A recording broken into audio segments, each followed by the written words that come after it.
نبی پاک صلی اللہ تعالیٰ علیہ وسلم کا نا ایک راز لیک ہو گیا۔ حضور مکہ مکرمہ پر حملہ کرنا چاہتے تھے تو ایک خط لکھ کے دیا گیا ایک عورت کو کہ جا کے پہلے سے آگاہ کر دو مکے والوں کو کہ تم پر حملہ ہونے والا ہے۔ اس عورت نے وہ خط اپنے بالوں میں چھپایا اور وہ نکل گئی۔ اللہ تعالیٰ نے محبوب پاک کو اطلاع دی۔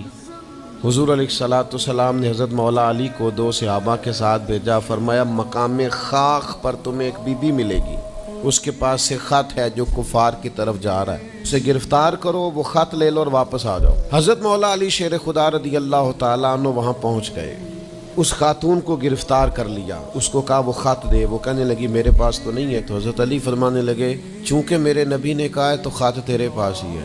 آپ نے تلوار نکال لی، فرمایا نکالتی ہے کہ نہیں؟ اس نے بال کھولے، خط نکال دیا۔ وہ خط جب کھولا تو خط لکھا تھا حضرت حاتم بن ابی بلتع رضی اللہ تعالیٰ عنہ، بدری صحابی۔ حضرت عمر کہنے